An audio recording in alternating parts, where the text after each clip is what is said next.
नमस्कार बच्चों, mathematical tools के आज के भाग में मैं आपसे डिस्कस करने जा रहा हूँ rate of change in curve line graph. पिछले भाग में मैंने आपसे rate of change in straight line graph को डिस्कस किया था और मैंने उस पर आपसे 4 सवाल भी आपके सामने रखा था। आज मैं कर्व लाइन को डिस्कस करने जा रहा हूँ कि ग्राफ अगर कर्व लाइन होगा तो रेट ऑफ चेंज क्या होगा। फिर इस पर हम सभी सवाल बनाएंगे फिजिक्स का। तो बच्चों ऐसा है कि ये जो कर्व लाइन होते हैं इसके क्या क्या नेचर हो सकते हैं। तो इसमें सबसे पहला जो नेचर है मैं उसे आपके सामने रखने जा रहा हूँ। मान लो बच्चों ये एक्स एक्सिस को बता रहा और ये वाई एक्सिस को बता रहा। तो कर्व लाइन का पहला नेचर मैं आपके सामने रख दूँ। अगर ये नेचर है ग्राफ का, ये वाला नेचर है, तो जैसा कि मैंने आप सभी से यह बतलाया है कि ग्राफ के किसी भी पॉइंट पर रेट ऑफ चेंज जो होता है डिपेंडेंट वेरिएबल का इंडिपेंडेंट वेरिएबल के रिस्पेक्ट में, वह उस पॉइंट पर टेंजेंट की वैल्यू के बराबर होता है। किसके बराबर होता है? टेंजेंट की वैल्यू के बराबर होता है। तो बच्चों अगर इस ग्राफ को आप ऑब्जर्व करते हो तो आप देखोगे अगर यहाँ पर आप टेंजेंट ड्रॉ करते हो, यहाँ पर टेंजेंट ड्रॉ करते हो, तो इस पॉइंट पर अगर आप टेंजेंट की नेचर को आप देखोगे तो बच्चों ये रहेगा टेंजेंट का नेचर। ये देखिए आप इस पॉइंट पर अगर टेंजेंट अगर आप ड्रॉ करते हो टेंजेंट का ये नेचर रहेगा। अब आप देख सकते हो यहाँ जो एंगल है, ये जो एंगल θ1 है और फिर यहाँ एंगल बनेगा θ2। तो बच्चों आप देख सकते हो यहाँ पर ये जो θ2 है ये θ1 से बड़ा है, ग्रेटर है। और टेंजेंट की वैल्यू आप जानते हो ना कि tan θ1 और ये रहा tan θ2। तो बच्चों ये जो tan θ2 है, θ2 बड़ा है, tan θ2 का वैल्यू बड़ा होगा, ग्रेटर होगा tan θ1 से।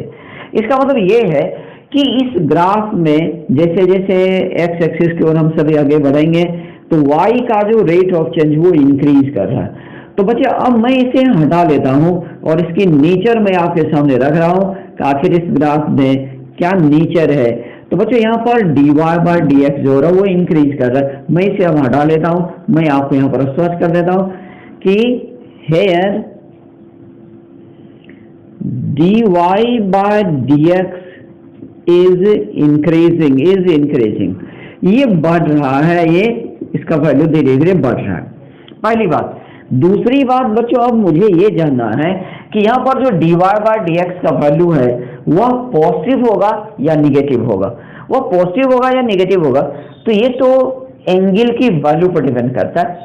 tan थीटा का वैल्यू फर्स्ट क्वाड्रेंट में पॉजिटिव होता है। आप यहाँ पर देख लो, कहीं भी आप टेंजेंट ड्रॉ करोगे इस ग्राफ पर तो थीटा का वैल्यू 90 से स्मॉलर रहेगा, थीटा का वैल्यू 90 से स्मॉलर रहेगा। इसका मतलब ये है कि हम सभी यहाँ कह सकते हैं कि dy/dx इज पॉजिटिव, ये पॉजिटिव बच्चों, इसकी वैल्यू पॉजिटिव। अब इसकी एग्जांपल अगर आप फिजिक्स में देखना चाहते हो, जैसे कि मान लो कि फिजिक्स में आप इसके एग्जांपल पर आ जाते हो, मैं आपको ये बता दूं, ये रहा, आप देख सकते हो, ये मैं बता दूं कि ये टाइम एक्सिस है और मान लो कि ये मोमेंटम को बता रहा है बच्चों, ये मोमेंटम को बता रहा है और ग्राफ इस नेचर का आपको मिल रहा है। तो बच्चों ये जो मोमेंटम है, मोमेंटम, लीनियर मोमेंटम, टाइम के रिस्पेक्ट में जो उसका रेट ऑफ चेंज होता है वो फोर्स को बताता है। किसे बताता है? फोर्स को बताता है। तो हेयर इस ग्राफ में आप कह सकते हो कि ये जो फोर्स है, फोर्स F जो कि बराबर होगा dp/dt के, तो बच्चों इज इंक्रीजिंग, ये बढ़ रहा है बच्चों, ये बढ़ रहा है। और फिर इसकी जो वैल्यू है वो पॉजिटिव है। वैल्यू क्या? पॉजिटिव है। तो एंड इज पॉजिटिव, ये पॉजिटिव बच्चों।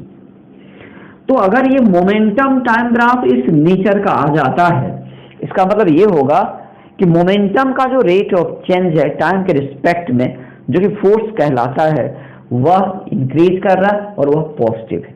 आइए मैं दूसरा एग्जांपल आपके सामने में रखता हूं। ये देखिए आप इस एग्जांपल का आप देख सकते हो। जैसे मान लो बच्चों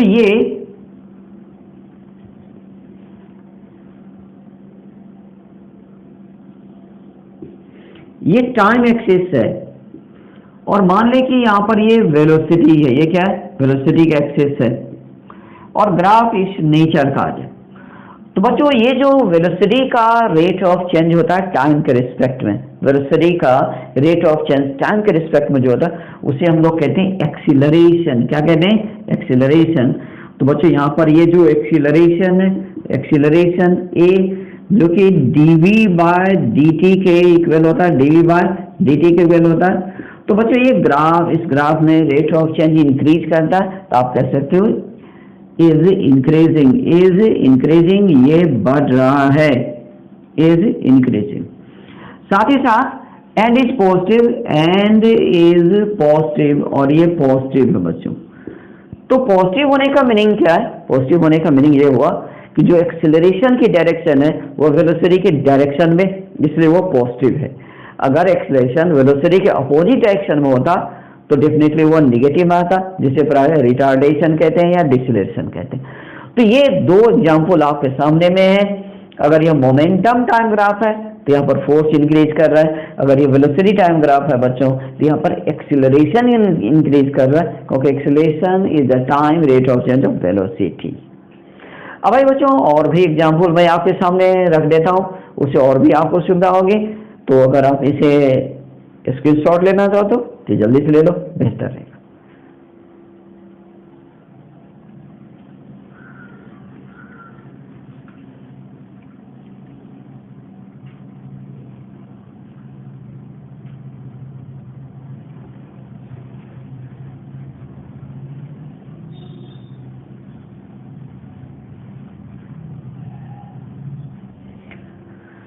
बच्चों जरा अब आप इसको देखो, मैं इस एक्सिस पर टाइम को लेता हूँ, मैं इस एक्सिस पर ये रहा डिस्प्लेसमेंट को मैं ले लेता हूँ, और फिर अगर मैं इस तरह के ग्राफ को ड्रॉ कर देता हूँ तो ये जो rate of change of displacement है टाइम के रिस्पेक्ट में उसे वेलोसिटी कहते हैं। क्या बोलते हैं, वेलोसिटी।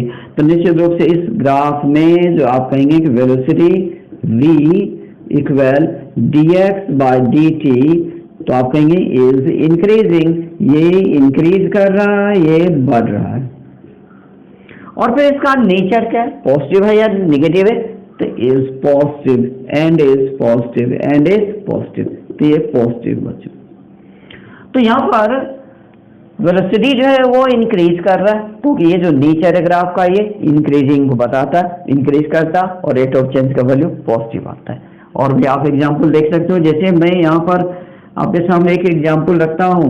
अगर मान लो ये टाइम एक्सिस है और ये चार्ज है, ये चार्ज का एक्सिस है, चार्ज क्यों यहाँ पर चार्ज है, और अगर ये ग्राफ आपके सामने मैं रख जाता हूँ तो बच्चों rate of flow of charge जो होता है वो करंट को बताता है। किसको बताता है, करंट को बताता है। तो इस ग्राफ में आप देख सकते हो करंट का क्या वैल्यू होगा, तो करंट जिसे हम लोग आई से दिखाते हैं ये इक्वल होता है dq बाय dt के rate of flow of charge.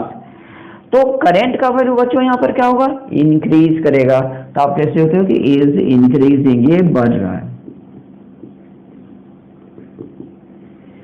और फिर टेंजेंट का वैल्यू पॉजिटिव है, तो and is positive, and is positive. तो पॉजिटिव जो होता है वो डायरेक्शन के लिए होता है, कि इसकी डायरेक्शन क्या। तो बच्चों अगर ये नेचर होगा, ये अगर नेचर आ गया ग्राफ का, तो उस कंडीशन में जो फंक्शन है डिपेंडेंट वेरिएबल है उसका रेट ऑफ चेंज इंक्रीज करता है और वो पॉजिटिव रहता है। अगर हम सभी इसे दिमाग में सेट कर लें तो बेहतर होगा, काफी अच्छा रहेगा।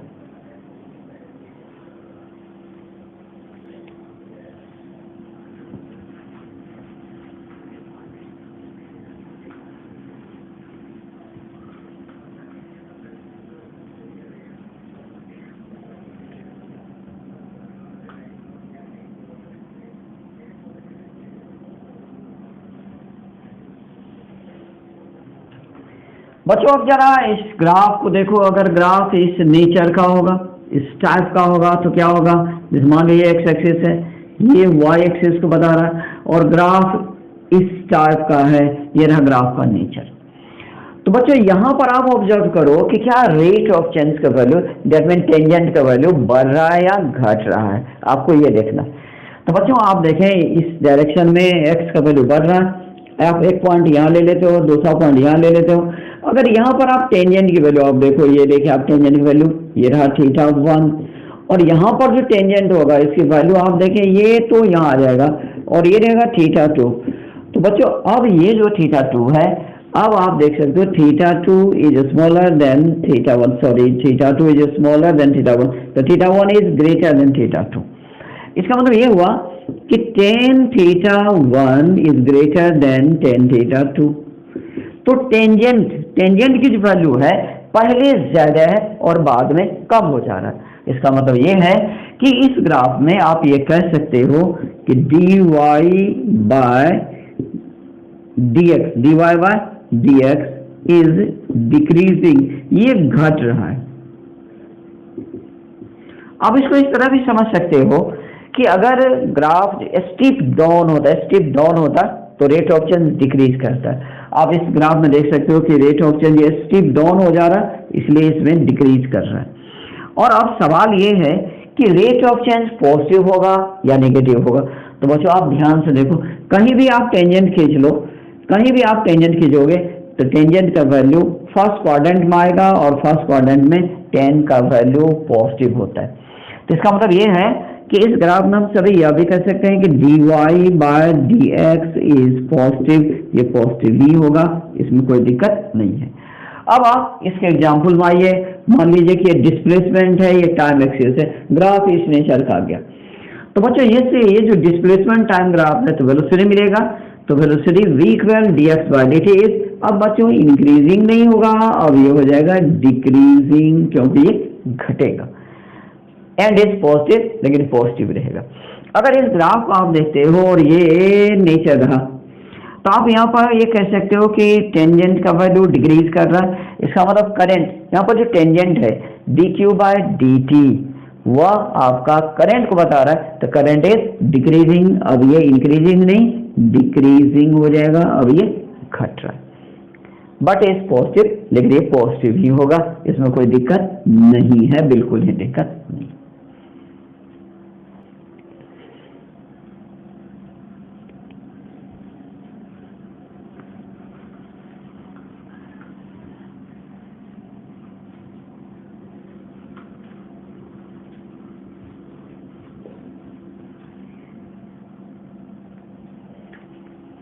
बच्चों अगर यहाँ पर मान लीजिए कि ये वेलोसिटी एक्सिस है और ये टाइम एक्सिस है, तो बच्चों अब ये वेलोसिटी का टाइम के साथ जो रेट ऑफ चेंज होता है वो तो एक्सीलरेशन, तो a equal to dv by dt।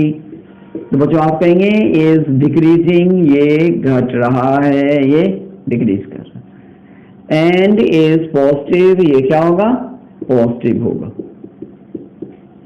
और अगर यहाँ पर मान लीजिए मोमेंटम आप ले लेते हो और ये टाइम रहा, तो मोमेंटम का जो रेट ऑफ चेंज होता है टाइम के रिस्पेक्ट में उसे फोर्स कहते हैं। तो यहाँ पर निश्चित रूप से फोर्स जो होगा, फोर्स F जो कि dp बाय dt के बराबर होगा, तो हम लोग कहेंगे इज डिक्रीजिंग, ये यहाँ पर घट रहा है, एंड इज पॉजिटिव, और ये पॉजिटिव।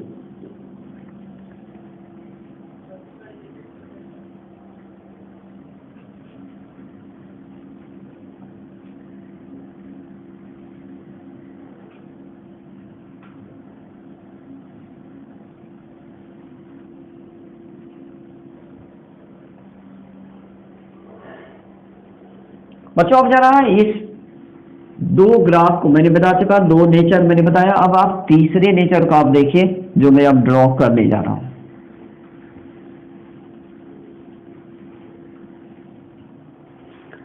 तीसरा यह हो सकता है कि एक ग्राफ आपको इस टाइप का मिल सकता है।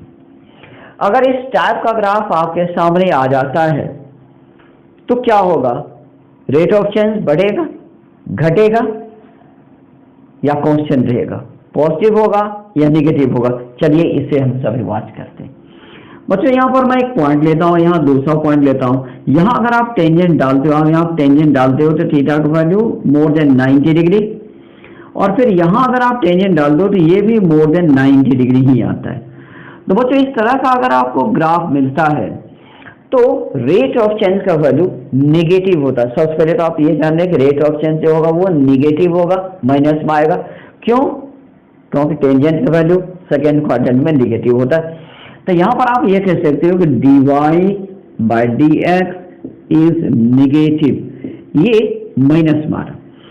अब जबकि dy/dx का वैल्यू निगेटिव आ रहा है, इसके बाद अगला क्वेश्चन ये आ रहा है कि इसका जो एब्सोल्यूट वैल्यू है, रेट ऑफ चेंज का जो एब्सोल्यूट वैल्यू है, एब्सोल्यूट वैल्यू के लिए मॉडुलस लगाना पड़ता है। तो dy/dx का जो मॉडुलस वैल्यू होगा, एब्सोल्यूट वैल्यू इज इंक्रीजिंग, ये बढ़ेगा, ये इंक्रीज करेगा।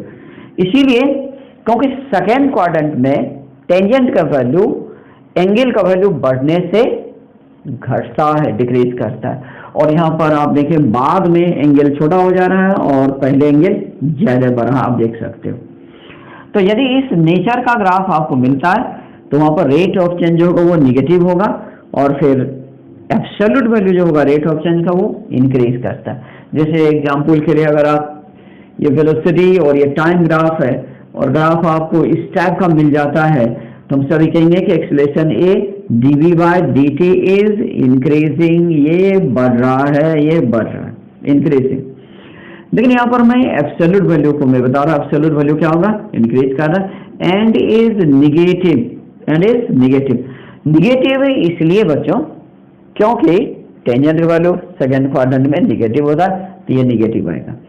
अब आप आ जाए यहाँ पर, ये मोमेंटम और ये टाइम एक्सिस हो जाए, तो ये जो f है ये dp/dt होगा। तो फोर्स का जो वैल्यू होगा वह इंक्रीज करेगा, ये बढ़ेगा इस ग्राफ में। एब्सोल्यूट वैल्यू मैं लगाता हूँ, यानी फोर्स का एब्सोल्यूट वैल्यू बढ़ेगा एंड इज निगेटिव, और ये निगेटिव होगा। तो यदि ये ग्राफ नहीं होगा, ग्राफ ये रहेगा। इस ग्राफ में अगर ये ग्राफ होगा तो dp/dt का वैल्यू क्या करेगा, इंक्रीज करेगा, और वह निगेटिव वैल्यू आपको गिव करेगा।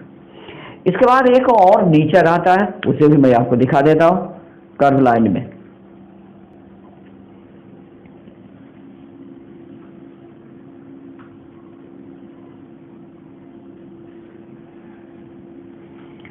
इसके अलावा एक ग्राफ बच्चों इस टाइप का हो सकता है, ये इस टाइप का भी ग्राफ आ सकता है।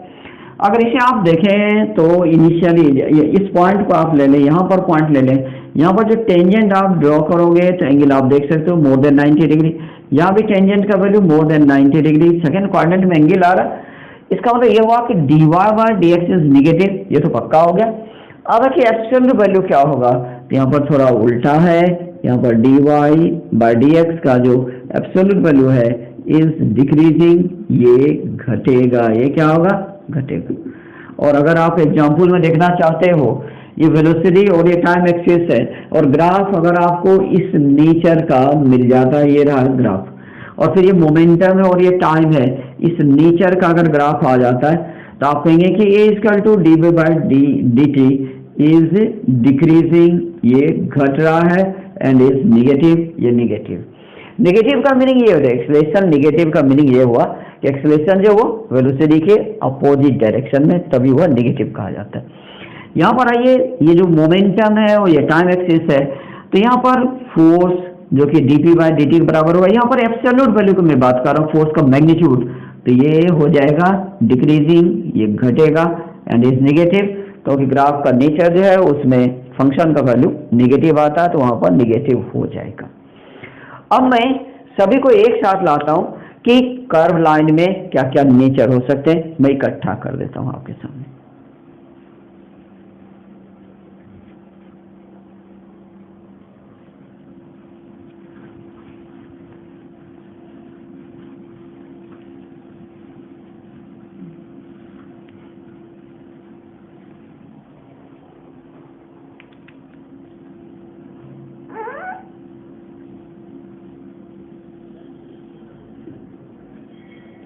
बच्चों ये y एक्सिस और x एक्सिस है, और मैं यहां पर एक सर्किल बना देता हूं आपको। अब इसके 4 सेक्शंस होंगे, ये देखिए मैं 4 सेक्शन में इसे डिवाइड कर देता हूं, ये 4 सेक्शन में डिवाइड मैं कर देता हूं, क्योंकि कर्व का 5वां नेचर नहीं आएगा, इस 4 नेचर का ही कर्व हो सकता है। पहला ये देखिए, जिसमें कि dy by dx is positive, यहाँ पर पॉजिटिव होगा, और इसका जो वैल्यू होगा इज इंक्रीजिंग, ये बढ़ेगा इस वाला भाग में। फिर मैंने इसके बाद इसे बताया था आपको, इसमें इस भाग में dy by dx is positive, ये पॉजिटिव ही होगा, लेकिन इसका वैल्यू जो था वो डिक्रीज करता है, इसमें ये डिक्रीज करता है, इसकी वैल्यू घटता है, तो आप कह सकते हैं डिक्रीजिंग, घटेगा। उसके बाद मैंने आपसे इस ग्राफ को डिस्कस किया था, ये जिसमें कि dy बाय dx होगा इज निगेटिव, ये निगेटिव होता है, जबकि एब्सोल्यूट वैल्यू यानी modulus of dy by dx is increasing, इसमें ये बढ़ता है। फिर बच्चों इसको मैंने आपके साथ डिस्कस किया, इसमें भी ये जो dy बाय dx है इज निगेटिव, ये निगेटिव होता है, और फिर जो एब्सोल्यूट वैल्यू है dy बाय dx का इज डिक्रीजिंग, इसमें ये घटता है। तो बच्चों ये चार ही नेचर है, ये चार ही नेचर है, पांचवा नेचर बिल्कुल ही नहीं आपको आएगा। कर्व लाइन में ये चार ही नेचर होते हैं, और इस चारों नेचर को अगर आप अच्छी तरह समझ लेते हो तो कर्व लाइन ग्राफ में रेट ऑफ चेंज को आप किसी भी सेक्शन में डिस्क्राइब कर सकते हो, इंक्रीज कर रहा है, डिक्रीज कर रहा है, पॉजिटिव है या नेगेटिव है, ये बहुत ही आसानी से बताया जा सकता है।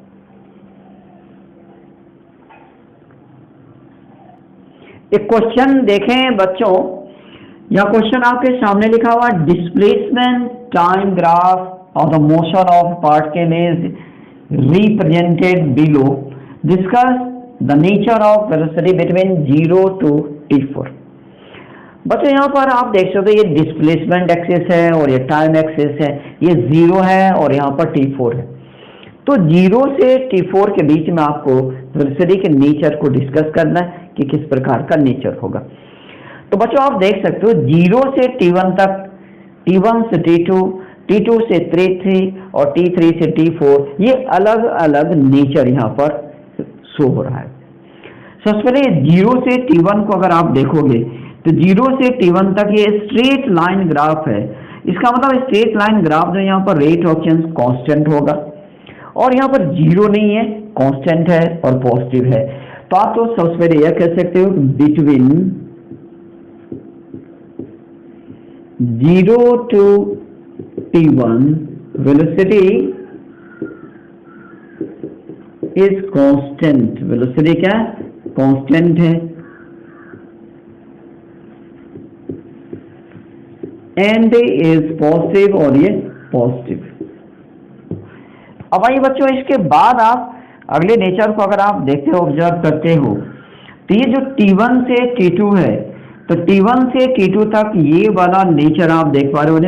यहाँ पर जो वेलोसिटी है उसका जो मैग्नीट्यूड होता है, वेलोसिटी मैग्नीट्यूड के स्पीड कहा जाता है बच्चों, तो निश्चित रूप से यहाँ पर स्पीड जो है t1 से t2 तक में जो स्पीड है वो इंक्रीज कर रहा है, वो बढ़ रहा है।